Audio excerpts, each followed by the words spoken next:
ఓం శ్రీ సాయిరామ్. సాయి బంధువులారా, ఆత్మస్వరూపులారా, ప్రేమస్వరూపులారా, అందరికీ నమస్కారం. సరే, జరగాల్సినవి జరుగుతున్నాయని మీకు తెలుసు. ఇప్పుడు కరుణాకర్ సుగుణ లలిత్ కుమార్ గారు ఏదైతే నా వీడియో మీద ఒక వీడియో చేశారో, సాయి మతం సనాతన ధర్మానికి ప్రమాదమని, అలాగే కరుణాకర్ సుగుణ గారు కూడా చాలా ఆవేశంగా చక్కగా సాయిబాబా గారి వ్యతిరేకులకు ఆనందం కలిగించేలాగా ఒక విశ్లేషణ చేశారు. నేను ఈ భారతదేశంలో జన్మించిన వాడిగా హైందవ ధర్మాన్ని అమితంగా ప్రేమించేవాడిగా, సనాతన ధర్మంలో జీవించేవాడిగా, ఒక గురు భక్తుడిగా, దేశభక్తుడిగా వాళ్ళ ఆవేదనని నేను అర్థం చేసుకోగలను. వాళ్ళ ఆవేదన, వాళ్ళ పోరాటం, ఆ పోరాట లక్ష్యం యువకులు కదా, అలాగే ఉండాలి. దేశ రక్షణ విషయంలో, మతాభిమాన విషయంలో, మతాన్ని రక్షించుకోవడం విషయంలో అటువంటి ఆవేశం అవసరమే. కాబట్టి నేను వాళ్ళని అర్థం చేసుకున్నాను, దాన్ని అంగీకరిస్తాను. కానీ అదే సమయంలో వాళ్ళు ఎంచుకున్న మార్గంలో, వాళ్ళు చేస్తున్న ప్రయాణంలో ఉన్నటువంటి తప్పుల్ని ఎత్తి చూపించడం నా బాధ్యత. ఆ తప్పులు ఏమిటంటే, నేను చేసిన వీడియోలో ముక్కోటి దేవతల్ని కూడా పక్కన పెట్టి బాబా భక్తులు బాబాను మాత్రమే ఇష్టపడతారు అనేది. ఇది ఆధ్యాత్మికత తెలిసిన వారికి, ఆధ్యాత్మికత అనడానికి కూడా వీరికి అర్హత లేదు అంటాడు. బహుశా ఆయన హిమాలయాల్లో గొప్ప తపస్సు చేసి వచ్చినటువంటి యోగి పుంగవుడు అయి ఉండొచ్చు. అంత తపశ్శక్తి, అంత జ్ఞానం, అంత అర్హత సాయి భక్తులు లేకపోవచ్చు. కాబట్టి ఆధ్యాత్మికత అనే పేరు ఎత్తడానికి కూడా సాయి భక్తులకు అర్హత లేదు. బాగుంది, నవ్వుకోవడం తప్ప మనం ఏం చేయగలుగుతాం. సరే, గురు మార్గం, ఆధ్యాత్మిక మార్గం, ముక్తి మార్గం. గురు మార్గం అంటేనే ఆధ్యాత్మిక మార్గం, ముక్తి మార్గం, జ్ఞాన మార్గం, భక్తి మార్గం. వీళ్ళు పూర్తిగా లౌకికవాదులు, సామాజికవాదులు. అంటే సమాజంలో ఎలా బ్రతకాలి, ఎలా బ్రతికితే మనం జీవిస్తాం, ఎలా బ్రతికితే మనం విజయం సాధిస్తాం, ఆ లక్ష్యాలతో పనిచేస్తుంటారు. తప్పులేదు కదా, లౌకికంలో ఆ లక్ష్యాలు కూడా ఉండాలి. లౌకికవాదులకు ఆ లక్ష్యాలు ప్రాధాన్యం. అందులో భాగమే మతాన్ని కాపాడుకోవడం, దేశాన్ని కాపాడుకోవడం, ఇవన్నీ వస్తాయి. కరెక్టే. కానీ ముక్కోటి దేవతలు వద్దు, బాబా ఒక్కడే చాలు, గురువే చాలు అనుకునేది ఒక ఆధ్యాత్మిక మార్గంలో అదొక ఉన్నతమైన స్థితి. నీకు తెలియకపోతే తెలుసుకునే ప్రయత్నం చేయి. అంతేగాని నీకు తెలిసిందే వేదం, నీకు తెలిసిందే జ్ఞానం, నీకు తెలిసిందే భక్తి, నీకు తెలిసిందే గురువులు అనుకుంటే అలాగా? కాబట్టి ఏకోపాసన అనే ఆధ్యాత్మిక మార్గంలో ఒకటి ఉంటుంది. ఒకే దైవం, ఒకే నామం, ఒకే రూపం. ఆంజనేయ స్వామి వారు ఆచరించి చూపించారు, భక్త తుకారం గారు ఆచరించి చూపించారు, ప్రహ్లాదుడు ఆచరించి చూపించారు. మోక్షం పొందిన వాళ్ళందరూ కూడా ఒకే నామం, ఒకే రూపం. అలా అని మిగతా వాళ్ళందరినీ తోసేశారు, ముక్కోటి దేవతల్ని తోసేశారు వీళ్ళు. కాబట్టి అసలు తుకారం అని బతకనివ్వకూడదు. ఆంజనేయ స్వామి జోలికి మీరు వెళ్ళరు కాబట్టి, ఎందుకంటే తుకారం గారు సాత్వికుడు కాబట్టి ఆయన జోలికి వెళ్తారు మీరు. ప్రహ్లాదుడి జోలికి వెళ్తారు, ఆ రోజు వెళ్ళారు, ఈరోజు కూడా వెళ్తారు అటువంటి భక్తుల జోలికి. ఆంజనేయ స్వామి జోలికి వెళ్ళరు కదా. ఆయన భక్తుడికి భక్తుడు, దానికి ఉంటాడు, సిద్ధంగా ఉంటాడు. నీకు తెలియని ఉంది, నీకు బాగా తెలుసు ఆయన గురించి. కాబట్టి భక్తి మార్గము మోక్ష మార్గములో ఏకోపాసన అని ఉంటుంది. అలాగే అనన్య భక్తి అని ఒకటి ఉంటుంది. అంటే ఇంకా భక్తి తన ఆరాధ్య దైవాన్ని స్మరణ ధ్యానం తప్ప ఇంకొక ఆలోచన లేని భక్తి. అలాగే అనన్య భక్తికి ఇంకొక అర్థం కూడా ఏమిటంటే ఆయన్ని మాత్రమే, ఇస్కాన్ వాళ్ళు చెప్తారు చూడు, కృష్ణుడు కృష్ణుడు కృష్ణుడు తప్ప ఇంకో దైవం లేదు. అక్కడ రాముడు ఉండడు, శివుడు ఉండడు, ఎవరు ఉండరు. కాబట్టి ఒకే నామం ఒకే రూపాన్ని భావన చేయడం, ప్రేమించడం, ఇష్టపడడం మోక్ష మార్గంలో భక్తి మార్గంలో మన భారతదేశ సనాతన ధర్మంలో ఎందరో మహానుభావులు ఆచరించి చూపించారు. ఆంజనేయ స్వామి దగ్గర నుంచి నీకు అవేం తెలియదు, రెచ్చగొట్టడమే పనిగా పెట్టుకున్నావు. కాబట్టి భక్తి మార్గాన్ని కూడా ఒక దుర్మార్గమైన మార్గంగా, ఈ భక్తుల వల్ల ఈ దేశానికి ఎటువంటి ప్రయోజనం లేదు, అంతా నష్టమే అని తెలియచెప్పి హిందూ సోదరులను రెచ్చగొట్టి మీ టార్గెట్ బాబా గారు, బాబా భక్తుల్ని సమాజం నుంచి దూరం చేయాలి. మీరే అంటుంటారు, చాలాసార్లు విన్నాను ఈ మధ్య, చాలా బాగుంది ఇది, కోట్ల మంది సాయి భక్తులు, కోట్ల మంది సాయి భక్తులని. ఈ కోట్ల మంది సాయి భక్తులు హైందవులుగా ఉన్నారు. వీళ్ళందరినీ పంపించేసి హిందూ సమాజానికి ఏం చేద్దాం అనుకున్నారు? మేలు చేద్దాం అనుకుంటారా, కీడు చేయాలనుకుంటున్నారా? ఎంత వద్దనుకున్నా నాకు కూడా కోపం వస్తుంది సోదరా. ఎందుకంటే నిజమైన హిందూ మతాన్ని అభిమానించేవాడిగా నాకు కూడా కోపం వస్తుంది, బాధేస్తుంది. మీరు తెలిసి చేస్తున్నారో తెలియక చేస్తున్నారో కానీ హిందూ మతాన్ని చీల్చాలని చూస్తున్నారు. ఇందులో ఏం దాపరికం లేదు, మీరు కూడా ఏం దాచుకోవట్లా. ఈ సాయి భక్తుల్ని, సాయి సమాజాన్ని పంపించేయాలి.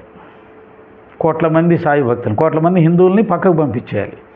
దానివల్ల హిందూ సమాజం బలపడుతుంది. అది మీ ఉద్దేశం.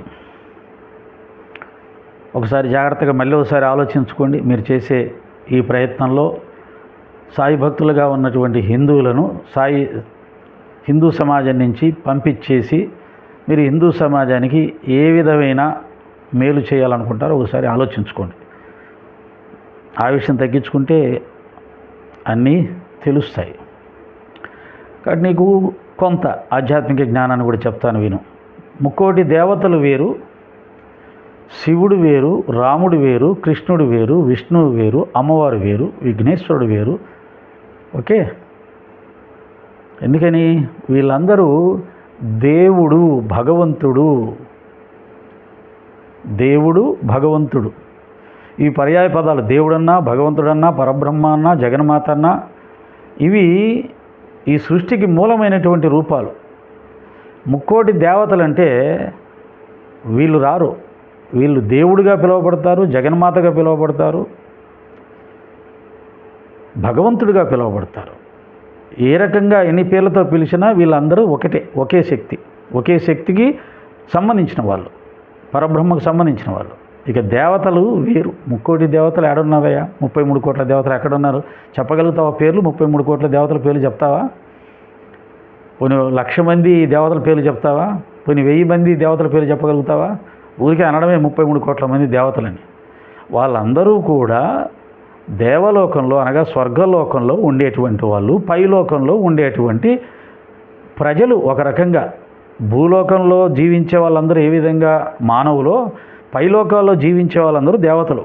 గంధర్వలోకం కావచ్చు, యక్షలోకం కావచ్చు, కిన్నెర కెంపురుష లోకాలు కావచ్చు, స్వర్గలోకం కావచ్చు. ఈ లోకాల్లో, పైలోకాల్లో ఉన్న వాళ్ళందరినీ దేవతలుగా చెప్తారు. వాళ్ళు దేవతలు, 33 కోటి దేవతలు. బ్రహ్మ విష్ణు మహేశ్వరుడు కానీ, జగన్మాత కానీ, విఘ్నేశ్వర స్వామి కానీ, సూర్యనారాయణుడు కానీ వీళ్ళలోకి రారు. కాబట్టి ఆ డిఫరెన్స్ తెలుసుకో ముందు. 33 కోట్ల దేవతల్లో చూసారా, రాముడిని, కృష్ణుని కూడా పక్కన పడేశారు. రామకృష్ణుల్ని వద్దనే వాళ్ళని వదిలిపెట్టేదే లేదు. ఎవరైనా సరే గుద్దేస్తాం, చంపేస్తాం. రామకృష్ణులు అంటే నీకు దేవతల్లోకి వచ్చారు. నీకు దేవుడికి, భగవంతుడికి, దేవతలకి తేడా తెలియదు. నువ్వు హిందూ ధర్మాన్ని కాపాడుతాను, సనాతన ధర్మంలో ఉన్నానని చెప్పేసి అందరికీ ప్రబోధాలు చేస్తూ ఉన్నావు. కాబట్టి అది అంత ఆవేశం పనికిరాదు, అంత ద్వేషం పనికిరాదు. ఆవేశం దేశం ఉన్న చోట జ్ఞానం వికసించదు. కాబట్టి ఇంకా మీరు చాలా నేర్చుకోవాలి, చాలా సాధన చేయండి. ఇప్పటికే చాలా గ్రంథాలు చదివారు, చక్కగా కొన్ని భగవంతుడి శ్లోకాలు చెప్తున్నారు. నాకు చాలా ముచ్చటేస్తుంటుంది. మీ వయసులో గీతా శ్లోకాలు కానీ, దేవుడికి సంబంధించిన శ్లోకాలు కానీ, వేదంలో ఉన్న కొన్ని మంత్రాలు చిన్న చిన్నవైనా సరే పట్టుకొని చక్కగా చెప్తున్నారు. అలాగే నా యొక్క సనాతన ధర్మాన్ని, హిందూ మతాన్ని కాపాడుకోవడానికి, అవసరం వచ్చినప్పుడు పోరాటం చేయడానికి కొంతమందిని తయారు చేయాలని చూస్తున్నారు. భారతదేశం యొక్క గత చరిత్రను పరిశీలించినప్పుడు మీరు అన్నట్టుగా అటువంటి శక్తి ఒకటి లేకపోవడం వల్లనే హిందూ మతం, ఈ దేశం కొన్ని శతాబ్దాల పాటు, వేల సంవత్సరాల పాటు పరాయి పాలనలో ఉండిపోయింది. చాలా దురదృష్టం. కానీ ఆర్ఎస్ఎస్ సంస్థని ఆదర్శంగా పెట్టుకోండి. వాళ్ళు ఏం చేస్తున్నారో ఎవరికీ తెలియదు, కానీ హిందూ సంఘటిత శక్తిని వాళ్ళు చేయగలిగారు. ఒక మహాశక్తిని వాళ్ళు సంపాదించి పెట్టారు. అవసరమైతే ఈ దేశం కోసం పోరాడడానికి, ధర్మాన్ని కాపాడుకోవడానికి ఒక మహాశక్తిని వాళ్ళు తయారు చేశారు. 100 సంవత్సరాల్లో లక్షలాది మందిని తయారు చేసి పెట్టారు. కానీ వాళ్ళు ఏం చేస్తున్నారు, ఏమిటి ఎవరికీ తెలియదు. కానీ అవసరమైతే ఎంత త్యాగాలను చేయడానికి సిద్ధపడి ఉన్నది వాళ్ళ సైన్యం. మీరు కూడా అలా చేయాలి. కానీ ఇలా సోషల్ మీడియాలోకి ఎక్కేసి అన్ని మతాల వాళ్ళని నోటికొచ్చినట్టుగా దూషించేసి, వాళ్ళని రెచ్చగొట్టి, స్వమతంలో ఉన్నటువంటి వాళ్ళని రెచ్చగొట్టి దూషించేసి, ఇలా ఎప్పుడు చేయాలి ఆర్ఎస్ఎస్ వాళ్ళు? ఎప్పుడైనా హిందూ మతానికి ఇబ్బంది వచ్చిందన్నప్పుడు ఒక స్టేట్మెంట్ ఇస్తారు, వాళ్ళ అభిప్రాయం తెలియజేస్తారు. కానీ ముస్లింలను కానీ, క్రైస్తవులను కానీ, లేదా హిందూ మతంలోనే ఉంటున్నటువంటి కొన్ని ప్రత్యేకమైనటువంటి మార్గాలను అవలంబిస్తున్నటువంటి వాళ్ళని కానీ ఏ రోజు వాళ్ళు ఒక్క మాట కూడా పల్లెత మాట అనలేదు. మీరు పొద్దున్న లేస్తే ఈ దేశంలో ఉన్నటువంటి అన్ని మతాల వాళ్ళని దూషించుకుంటూ, స్వమతంలో ఉన్న వాళ్ళని దూషించుకుంటూ, రెచ్చగొట్టుకుంటూ, గొడవలు పడుతూ ఇలా చేస్తున్నారు. ఇది కాదు. హిందూ మతాన్ని సంఘటితపరచడం అని అంటే ఇలా బహిరంగంగా అందరితో గొడవలు పడుతూ, రెచ్చగొడుతూ, ఎప్పుడో వచ్చే ప్రమాదం తర్వాత ఇప్పుడే సమాజం అస్తవ్యస్తం అయిపోతుంది, అశాంతితో అల్లాడుతూ ఉంది. ఇంకా మీరు సోషల్ మీడియాకే పరిమితమై ఉన్నారు. ఇంకా కిందికి కూడా వెళ్ళారనుకోండి, పొద్దున్న లేస్తే తనులాట్లే, ఏముండదు. ఇది కాదు పద్ధతి. కాబట్టి కాస్త పెద్దవాళ్ళను సంప్రదించండి, పెద్దవాళ్ళతో మాట్లాడండి. మీరు ఇప్పుడు చేస్తున్న సోషల్ మీడియా పోరాటం కూడా నేను వద్దనను, కానీ దాన్ని ఒక పద్ధతి, ఒక పరిమితి, ఒక లిమిట్, దానికి ఒక పద్ధతులు పెట్టుకోవాలి కదా, ఒక సిస్టమ్ ఫామ్ చేసుకోవాలి కదా. పోనీ సాయి మార్గాన్ని, సాయి భక్తుల్ని, సాయిబాబాని విమర్శిద్దాం, దాన్ని తగ్గించే ప్రయత్నం చేద్దాం అనుకున్న దానికి కూడా ఒక లిమిట్స్ ఉంటాయి కదా. దూషించడం ఎందుకు? నిక్నేములు పెట్టి పిలవడాలు ఎందుకు? ఇది ఏమన్నా ఆటనా, పిల్లల ఆటనా? ఇది కోటాను మంది మీరే అంటున్నారు. వాళ్ళు ఊరుకుంటారా? వాళ్ళు మనుషులు కదా, వాళ్ళకు పౌరుషం ఉండదా? రావణ్ణి, కృష్ణుని అన్నప్పుడు పట్టించుకోరు, లేదా ఇంకో సమయంలో వీళ్ళేమి బయటికి రారు అని అంటుంటారు. ఫస్ట్ ఆఫ్ ఆల్ భక్తి మార్గంలో ప్రయాణం చేసే వాళ్ళ మానసిక స్థితి వేరేగా ఉంటుంది. నేను చెప్పాను ఇంతకుముందే, రామకృష్ణ పరమహంస, రమణ మహర్షి గారు, లేదా ఇతర గురువుల మార్గాల్లో, ఆశ్రమాల్లో సాధనలు చేసుకునే వాళ్ళు, వాళ్ళందరికీ కూడా భగవంతుడు, ముక్తి మార్గము, ఆ మార్గంలో ఉంటారు. కాబట్టి వాళ్ళ లక్ష్యం వేరు. కాబట్టి ఇక్కడ జరుగుతున్న పెద్దగా పట్టించుకోరు. అటువంటి భక్తులని, అటువంటి ఆశ్రమంలో జీవించే వాళ్ళని మీలాంటి వాళ్ళు కాపాడాలి. వాళ్ళు పోరాటానికి రావడం కాదు. వాళ్ళు రారు కాబట్టి వీళ్ళు పనికిరాలు, వీళ్ళు కొట్టండి, వీళ్ళు చంపండి అని, ఇది కాదు సనాతన ధర్మం పద్ధతి, భారతదేశ సిద్ధాంతం. ఆనాడు త్రేతాయుగంలో రామచంద్రుడు అరణ్యంలో తపస్సు చేసుకుంటున్నటువంటి మునులకు భంగం కలిగిస్తున్న రాక్షసుల్ని ఆయన వెళ్ళి చంపాడు. మీరు ఇలా తపస్సు చేసుకుంటూ కూర్చుంటే అలాగా, భజనలు చేసుకుంటూ కూర్చుంటే అలాగే ఎందుకు పనికి వస్తారు మీరు? నా రాజ్యానికి మీరు పనికిరారు, మిమ్మల్ని చంపేస్తానని చెప్పి అనలా ఆయన. అటువంటి ముక్తి మార్గంలో ప్రయాణం చేస్తున్న, భక్తి మార్గంలో ప్రయాణం చేస్తున్న సాత్వికులుగా ఉన్నటువంటి సాధు పురుషుల్ని కాపాడడానికి రాముడు వెళ్ళాడు వీరుడిగా. మీరు చెయ్యండి ఆ పని వీరుడిగా, మీరు పోరాడండి. భక్తి మార్గంలో ఉన్న వాళ్ళు పనికిరారు, వీళ్ళు ఎందుకు పనికిరారు దేశానికి, కాబట్టి వీళ్ళని కొట్టండి, చంపండి. ఇది ఎక్కడ, ఈ జ్ఞానం ఎక్కడ నేర్చుకున్నారు, ఈ ధర్మం ఎక్కడ నేర్చుకున్నారు? ఇది సనాతన ధర్మమా?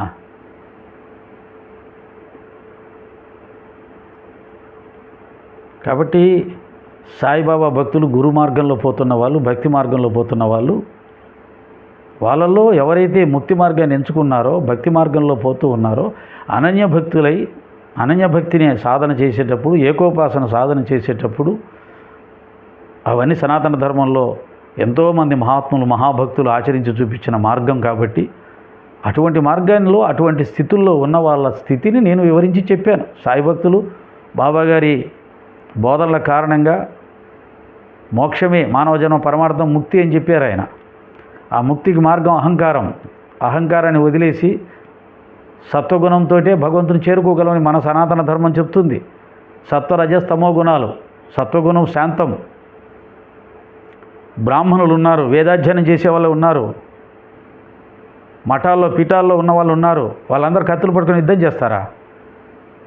ఏ రోజున స్వాతంత్ర సమరంలో 4 పీఠాల్లో మఠాల్లో ఉన్న వాళ్ళు వచ్చి పోరాడారా? వాళ్ళ వేదాధ్యయనం, వాళ్ళ భగవంతునికి సంబంధించిన వాళ్ళ ఆరాధన పద్ధతులు వాళ్ళు చేస్తూ ఉంటారు. వాళ్ళ మార్గం అది.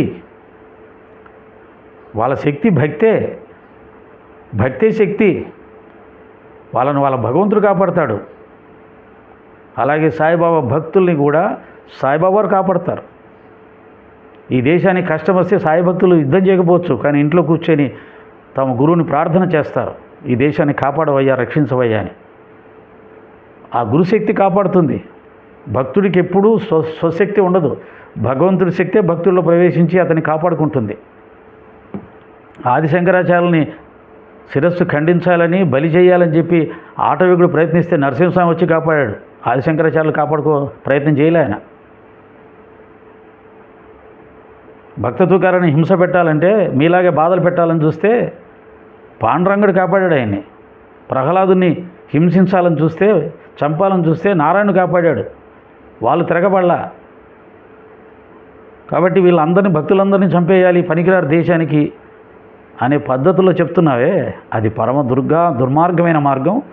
అది సనాతన ధర్మం కాదు కదా, రాక్షస ధర్మం అనిపించుకుంటుంది. ఎందుకంటే రాక్షసులు ఒక్కరే ఆ విధంగా భక్తులని, భగవంతుని మార్గంలో పోతున్న వాళ్ళని, శాంతంగా ఉండే వాళ్ళని చంపాలని చూస్తారు. వాళ్ళ వల్ల సమాజానికి ఏ నష్టం ఉండదు. కానీ వాళ్ళు భగవంతుని ధ్యానం చేస్తుంటారు, తపస్సు చేస్తుంటారు, వాళ్ళని చంపాలని చూస్తుంటారు. అది రాక్షస లక్షణం కదా. అలా సాయిబాబా భక్తులు ఈ సమాజానికి పనికిరారు, దేశానికి కష్టం వస్తే పనికిరారు అని చెప్పేసి వాళ్ళని గెంటేయండి, చంపేయండి, కొట్టండి, తిట్టండి. చాలా చాలా తప్పుగా, ఆవేశంగా మాట్లాడుతున్నారు. సరే, సాయి భక్తులు బాబాను ప్రేయర్ చేయడం తప్ప ఏమీ చేయలేదు, కానీ ఇది సరైన విధానం కాదు. సరే, నువ్వు రాముడు కృష్ణుడు కాదన్న వాళ్ళని కొట్టడమే, చెంపకు పెట్టి కొట్టడమే, రకరకాల పదాలు ఉపయోగించావు కదా. రాముడి కృష్ణుడి మీద, భాగవతం మీద, రామాయణం మీద ఒక సభ ఏర్పాటు చేయి. నీకు ఇష్టమున్న చోట, నీకు ఇష్టమున్న హిందూ సోదరులను పిలువు. రామాయణం గురించి నువ్వు ప్రవచనం చేయి, భాగవతం గురించి నువ్వు ప్రవచనం చేయి, శ్రీకృష్ణ పరమాత్మ గురించి, శ్రీరామచంద్రుడి గురించి నువ్వు చెప్పు, నేను చెప్తా. రామ భక్తుడెవరో, కృష్ణ భక్తుడెవరో ప్రజలు నిర్ణయిస్తారు. ఓకేనా? సాయి భక్తులంటే కేవలం బాబా ఒక్కడే, ఇంకెవరో వద్దని అనుకోవడం ఒక్కటే కాదు. అవసరం వస్తే రాముడి గురించి, శివుడి గురించి, ఆంజనేయ స్వామి గురించి, కృష్ణుడి గురించి అనర్గళంగా చెప్పగలిగిన సామర్థ్యం ఉన్న వాళ్ళు కూడా ఎందరో ఉన్నారు. నేను కొంతమంది భక్తుల యొక్క లక్షణాలు చెప్పాను. అందులో కూడా సాయిబాబా భక్తుల్లో ఎక్కువ మంది 80% స్త్రీమూర్తులు ఉంటారు. వాళ్ళు భక్తికి తొందరగా ఆకర్షితులు అవుతారు. సత్వగుణం ఉంటుంది. స్త్రీమూర్తులు ప్రేమస్వరూపులు కాబట్టి, బాబా చెప్పింది అవే కాబట్టి తొందరగా వారు దాన్ని కనెక్ట్ అయిపోయి భజనలు చేస్తూ, నామస్మరణ చేస్తూ, పాడుకుంటూ ఉంటారు. అది భక్తి మార్గం. ముక్తి మార్గం అని వాళ్ళని రెస్పెక్ట్ చేయాలి, గౌరవించాలి, వాళ్ళ పాదాలకు నమస్కారం పెట్టాలి. భక్తులకు భక్త తుకారానికి ఛత్రపతి శివాజీ లాంటి పాదాభివందనం చేశాడు. భక్త తుకారాన్ని కత్తులు పెట్టి యుద్ధం చేసే రకం కాదు భక్తుడు, కానీ శివాజీ మహారాజు ఆయనకు పాదాభివందనం చేశాడు. భక్తుల్ని అలా చూడాలి, భక్తుల్ని అలా చూడాలి. భక్తుల్ని కొట్టండి, తిట్టండి, చంపండి అని నీలా ఎవరు చెప్పరు. భక్తి లక్షణం తెలిస్తే సనాతన ధర్మంలో ఉన్నటువంటి మహాభక్తుల జీవన విధానాలు తెలిస్తే వాళ్ళ వల్ల ఈ దేశానికి ఎంత గొప్ప ఖ్యాతి వచ్చింది, భగవంతుడి శక్తి ప్రదర్శితమైంది, భగవంతుని శక్తి ప్రకటింపబడింది భక్తుల ద్వారా, నీలాంటి వాళ్ళ వల్ల కాదు. భగవంతుడు ఉన్నాడు అని నిరూపించేది భక్తులే, మహాభక్తులే. వాళ్ళు ఇటువంటి అనన్యమైన భక్తిని ఏకోపాసన చేసి సాధించారు ఆ శక్తిని. వాళ్ళ వల్ల భగవంతుడు ఉన్నాడని రుజువు చేయబడింది. ఒక తుకారం వల్ల, ఒక భక్త కబీర్ వల్ల, ఒక భక్త రామదాసు వల్ల, ఒక మీరాబాయి, ఒక సక్కుబాయి, ఒక నామదేవ్, వీళ్ళందరూ మహాభక్తులు. కత్తులు పెట్టి యుద్ధాలు చేసేవాళ్ళు కాదు. ఇప్పుడు భక్తుడి శక్తి భగవంతుడే. భక్తుల వల్ల ఈ దేశం పునీతమైంది. అటువంటి భక్తి మార్గంలో పోతున్నారు సాయి భక్తులు. ఆధ్యాత్మికత అనే పేరు కూడా ఎత్తడానికి వీల్లేదంటున్నావు. నీకేం తెలుసు సాయి భక్తులు ఏం సాధించారు, సాయి మార్గంలో ఉన్న వాళ్ళు ఏం సాధించారు, ఏం పొందారు, ఏం అనుభవిస్తున్నారు? నువ్వెవరు చెప్పడానికి? ద్వేషించేవాడికి ప్రేమించేవాడి గురించి ఎలా చెప్తావు? నువ్వు ద్వేషించేవాడి, మేము ప్రేమించేవాళ్ళం. ప్రేమ ద్వారా ఏమొస్తుందో మాకు తెలుస్తుంది, నీకెలా తెలుస్తుంది నాన్న? కాబట్టి భక్తులని కొట్టాలి, తిట్టాలి, సమాజం నుంచి వెలివేయాలి అని ప్రబోధన చేయడం అనేది చాలా చాలా చాలా బాధాకరమైన విషయం. కరుణాకర్ సుగుణ గారు ఇలాంటి రెచ్చగొట్టే ప్రసంగాలు చేసి హిందూ మతానికి మీరు మేలు చేయలేరు. ఇలాగే వదిలేస్తే సాయి భక్తులు, హిందువులు రెండు వర్గాలుగా ఏర్పడి అవి ఎక్కడ దాకా వెళ్ళిపోతాయి ఆ గొడవలు అనేది ఒకసారి ఊహించండి. మీ పందా మార్చుకోండి, పద్ధతి మార్చుకోండి, ఆవేశాన్ని తగ్గించుకోండి. వెళ్ళిపోయిన హిందూ సోదరులను కూడా మన ధర్మంలోకి వచ్చే వాళ్ళ అలా చేయండి. ఉన్న వాళ్ళని వెళ్ళగొట్టేలా, ఇంకా బలహీనపరిచేలా చేయవాకండి. అది కరెక్ట్ కాదు అని తెలియచేస్తూ సాయిరామ్, జై శ్రీరామ్.